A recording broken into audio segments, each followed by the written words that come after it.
A man in a gray polo is standing at your door. He is not selling anything. He has a clipboard. He says your name like a question. You open the screen door. He says he is here about the lien. You do not know what a lien is. You are about to find out. Behind him on the street is your car, still yours. The boat in the driveway is not anymore. The house behind you is not either. Not really. Not the way you thought it was. 3 signatures got you here. 3 signatures and 18 years. And somewhere underneath all of it is a number you stopped looking at a long time ago. $1,140,000. That is not your net worth. That is what you owe. You used to think debt was a statement you paid off in March.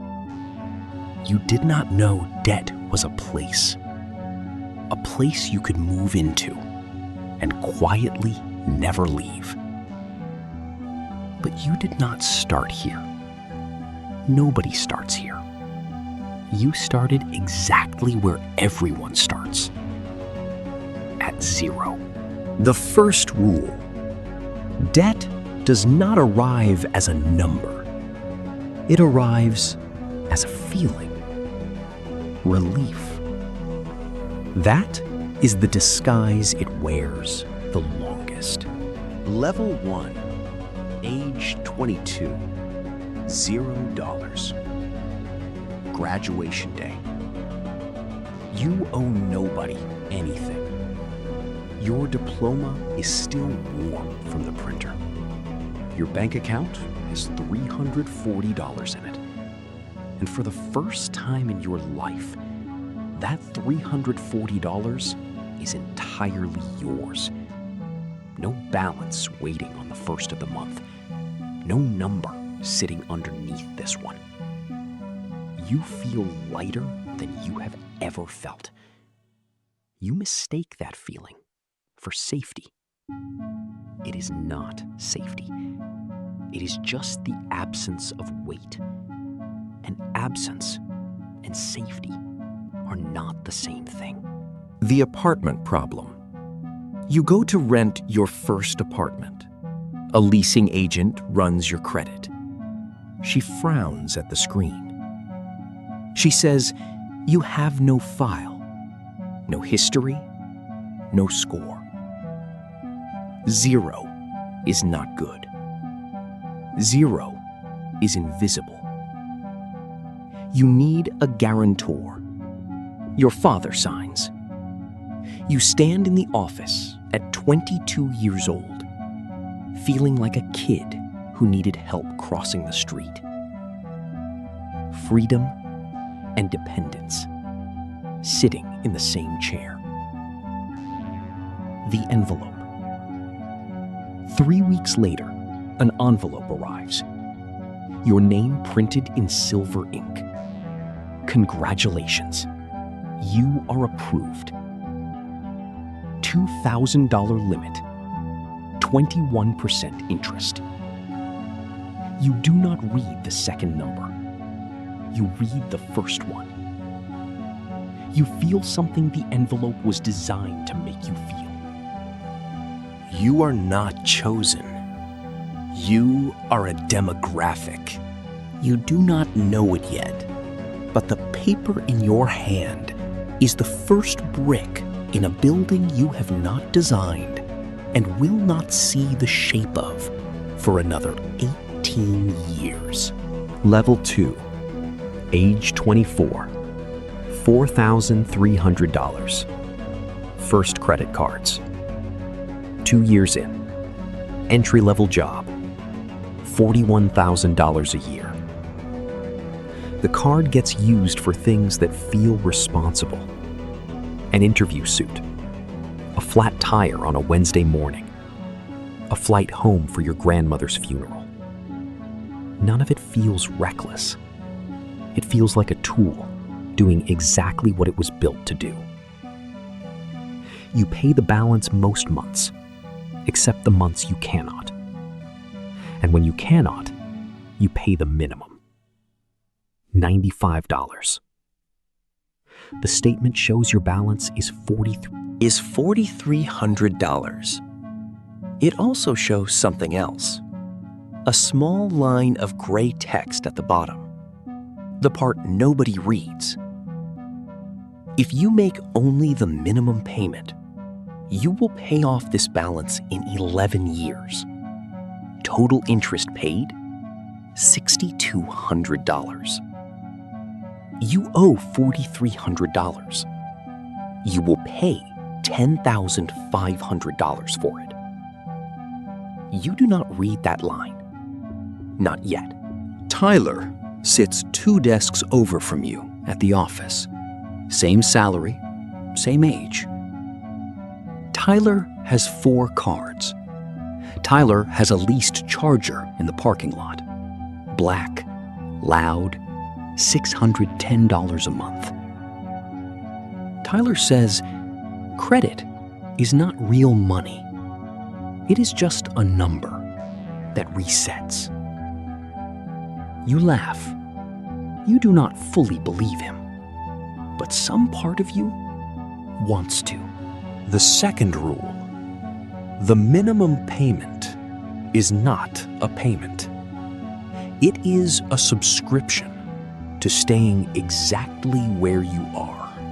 The minimum payment is not a payment. It is a subscription. Level 3, age 26, $17,200. The credit card spiral. It does not happen all at once. It happens the way weather happens. Slowly, then completely. A layoff at your old company, 6 weeks unemployed. The card covers groceries. The card covers the electric bill. The card covers the gap between the person you were supposed to be by 26 and the person you actually are. You find a new job. You tell yourself you will pay it down once things stabilize. Things stabilize. You do not pay it down. The balance is $17,200. You know this the way you know the weather. You feel it. You do not look directly at it. The math you stop doing. One night, you sit with the statement and a calculator. You do the math you have been avoiding. $17,200 at 21%. Minimum payments only. 11 years and 4 months to pay off. Total interest paid, $13,800. You will pay $31,000 for $17,200 worth of things, most of which you cannot remember buying. You close the calculator. You do not open it again for a long time. This is not denial. This is a coping strategy. The problem with it is that the math keeps running, whether you look or not. Tyler's card gets declined at the gas station. He laughs about it at lunch, calls it a glitch, orders the $19 burger anyway. You used to think Tyler was ahead of you. You are starting to wonder what ahead even means. The third rule: debt does not feel dangerous at this level. It feels normal. And normal is the costume danger wears when it wants to stay hidden. Level 4, age 27, $34,000. The car loan. Your Civic dies on a Tuesday. Transmission. The shop quotes $2,400 to fix a car worth $3,000. You do the math in the waiting room. New car, $460 a month, 72 months. You tell yourself it is an investment in reliability. You tell yourself a lot of things that month. You trade the Civic in. You do not ask what they are giving you for it.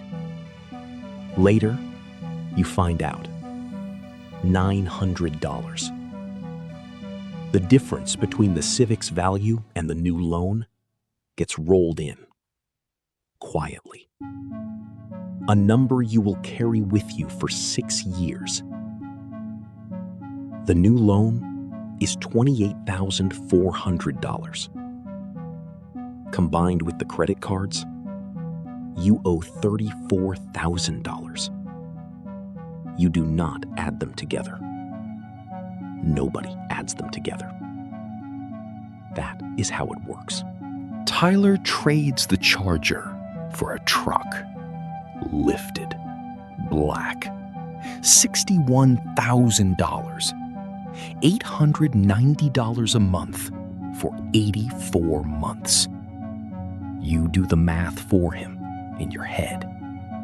Tyler makes $58,000 a year.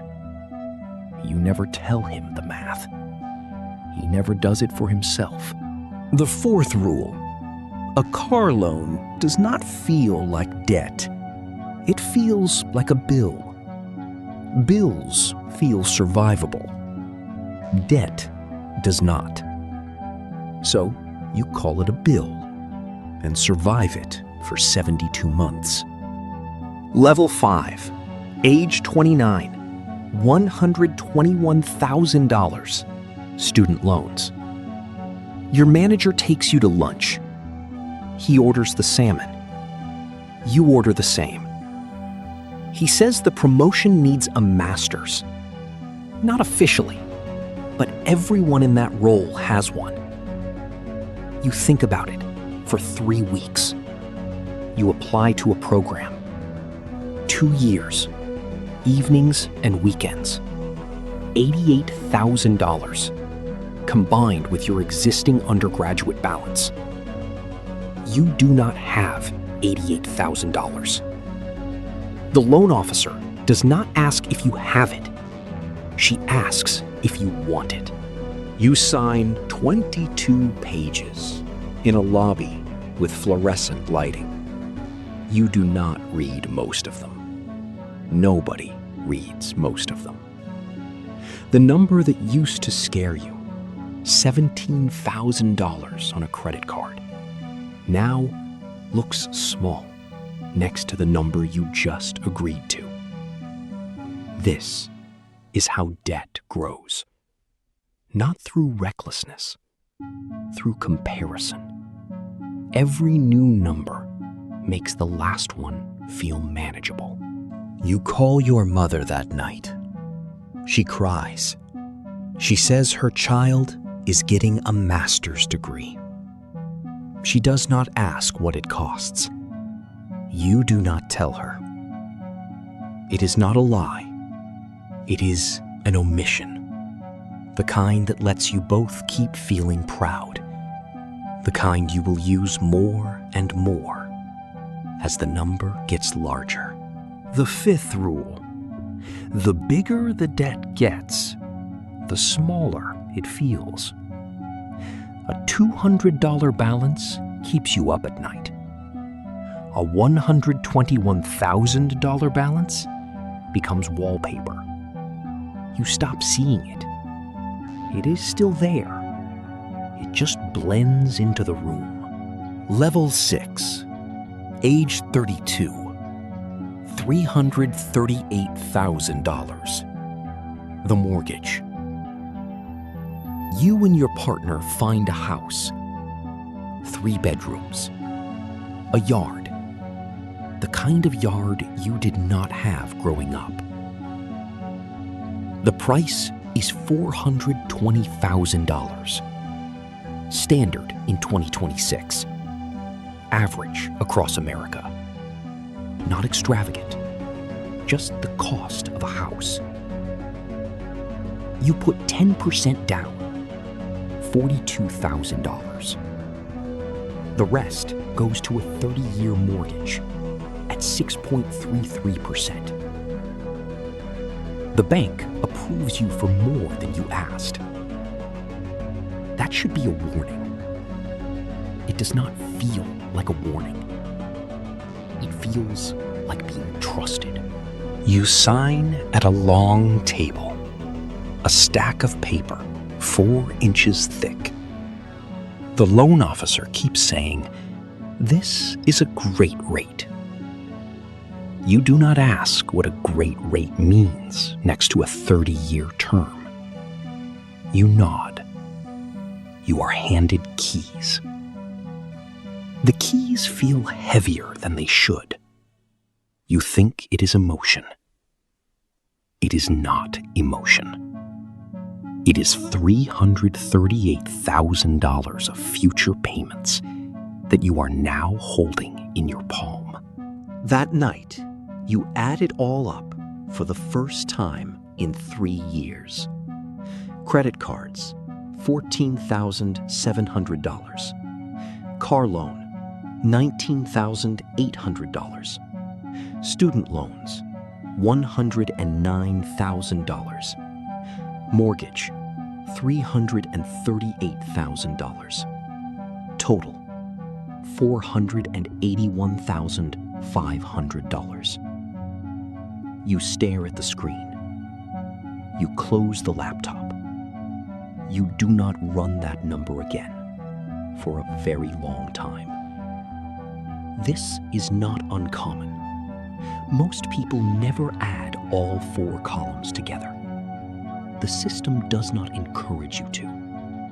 Each institution sees only its own number. Only you can see the total, and only if you choose to look. Tyler's truck gets repossessed in March. You hear about it from a mutual friend, not from Tyler. Tyler does not call anymore. The 6th rule. A mortgage feels different from every other debt. It feels like becoming an adult. It is also the moment most people stop counting. Level 7, age 36, $612,000. Business debt. You have an idea, a real one, something you have been building in your head for 4 years. You write a business plan. You sign a lease on a space. You finance equipment. You open a line of credit, just in case. The just in case becomes a regular thing. The regular thing becomes a habit. The habit has an interest rate you stop tracking. On page 14 of the loan agreement, there is a section called Personal Guarantee. Your attorney explains it. You are too excited about the business to hear the explanation fully. What it means is this: if the business cannot pay, you pay. All of it, from whatever you personally own. The average SBA loan in 2026 is $417,000. Virtually all of them require this signature. Most borrowers sign without fully understanding that the debt does not stay with the business. It stays with the person. You sign. You do not understand yet, but you are about to. Your business debt is $130,000 by year 2. Equipment loan, SBA line of credit, a small expansion into a second location. Combined with your personal debt, the total is now $612,000. You still do not add them together. You run the business numbers in one spreadsheet the personal numbers in another. Keeping them separate feels like a strategy. It is actually just a delay. The seventh rule. At this level, debt stops being a number you owe. It becomes a person you have agreed to become if the business fails. Level 8, age 40, $1,140,000. The spiral. The business does not fail all at once. It fails the way the credit cards once did. Slowly, then completely. A contract falls through in January. A key client leaves in March. Your second location bleeds cash through the summer. You draw on the line of credit to keep both open. When the line is maxed, you take a personal loan to cover what the line cannot. This is the move that changes the category of problem you are in. You are no longer managing debt. You are using debt to cover debt, and the only direction that goes is down.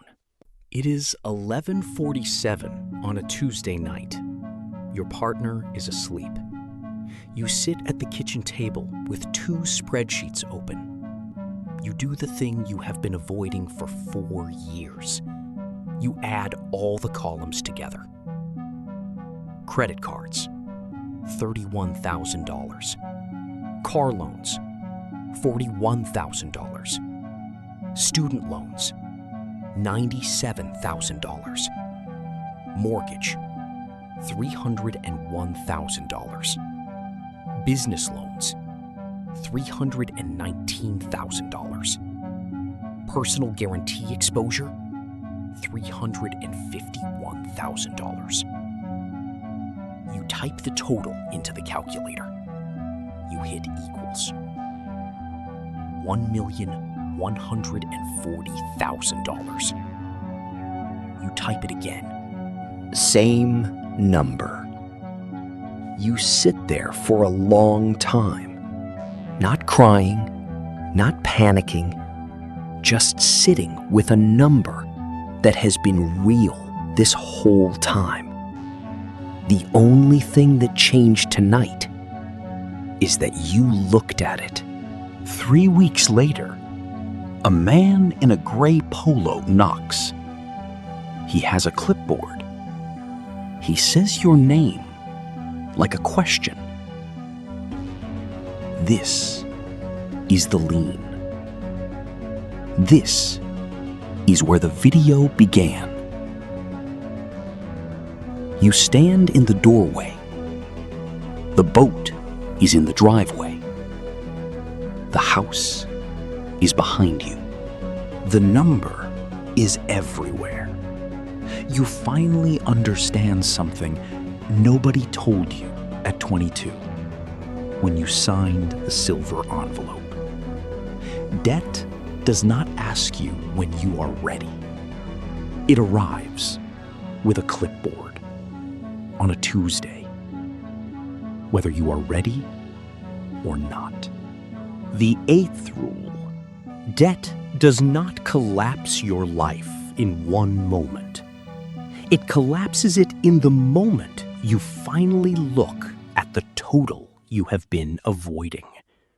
And the total was always the same number, whether you looked or not. Level 9, age 44. The choice. You do not declare bankruptcy. Not because you are proud, because your attorney says the personal guarantee follows you through most of it anyway.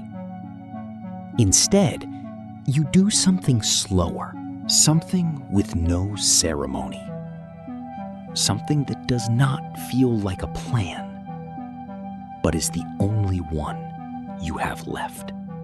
You sell the boat first, $18,000. You watch it leave on a trailer on a Saturday morning. You sell the second car. You call the business landlord and negotiate an exit. You close the second location, then the first.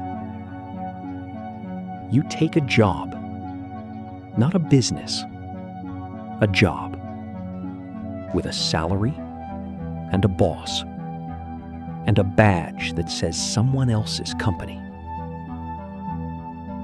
At 44, you start over, at the bottom of someone else's org chart, and you are grateful for it. Gratitude is not something you expected from the bottom of someone else's org chart. But here it is. Tyler texts you out of nowhere on a Thursday. He heard about the business. He says he gets it. He is 3 years into a debt consolidation plan of his own. $94,000 across 6 accounts. He is doing the slow thing, the boring thing. He says something you did not expect. I used to think you were behind. Turns out, we were running the same race. I just hit the wall 10 years before you did. You sit with that for a minute. You do not say anything back right away. There is nothing wrong with his math. The 9th rule. Recovery does not start with a plan. It starts with the first honest number you have written down in years. Level 10, age 49. The climb. 5 years of the avalanche method. Highest interest debt first. Minimum on everything else. Every extra dollar to the top of the list. You do not take vacations. You do not lease anything. You drive the same car until the cost of repairs exceeds its value. Then you buy a used replacement with cash and start again. Your friends stop asking what is new. There is nothing new. That is the whole strategy. Nothing new for 5 years. Every month, you update one spreadsheet, one column, the total. $1,140,000 becomes $940,000, becomes $720,000, becomes $490,000, becomes $310,000. You do not celebrate any of these numbers out loud. There is no one clapping. There never was. Paying off debt looks identical to doing nothing from the outside. Same apartment, same car, same job, same quiet Friday nights. From the outside, you look like someone who never got going. From the inside, you have moved $1 million. The 10th rule. Paying off debt looks identical to doing nothing from the outside. It is the opposite of nothing. Level 11, age 53, $0 again. You make the last payment on a Tuesday. No ceremony, no balloons. You transfer the final amount. You watch the screen update. $0, 0 cents. The same number you started with at 22, but it does not feel the same. At 22, 0 meant you had not started yet. At 53, 0 means you finished something that came very close to finishing you. You sit at the kitchen table, the same table where you ran the total at 11:47 on a Tuesday 9 years ago. That table has not changed. You are not the same person who sat at it. The bank sends a letter, paid in full. You put it in the drawer. You do not know why you keep it. Maybe because it is the only piece of paper in 31 years that did not ask you for anything. You think about the silver envelope at 22, the one that said, "Congratulations, you are approved." You think about how nobody mails you a letter that says, "Congratulations, you are free." You had to write that one yourself, over 9 years, in a spreadsheet on Tuesday nights, with nobody watching. The man in the gray polo never came back. You do not think about him often, but when you do, you understand what he was really holding. Not a lien, not a clipboard. The consequence of 31 years of not adding the columns together. Somewhere right now, a 22-year-old is standing in a leasing office being told their credit file is empty. 0 is not good. 0 is invisible. You need a guarantor. An envelope is already on its way to their mailbox. Silver letters. "Congratulations, you are approved." They will open it and feel something. The envelope was designed to make them feel chosen. They will use the card for reasonable things: interview suit, flat tire, a flight home. They will pay the minimum most months. They will not read the gray text at the bottom, the part that tells them what the minimum actually costs. They will get a car loan they call a bill, a degree they call an investment, a house they call an asset, a business they call a dream. And somewhere in year 18, on a Tuesday night at 11:47, they will add all the columns together for the first time. The total will have been that number the whole time. They just never looked.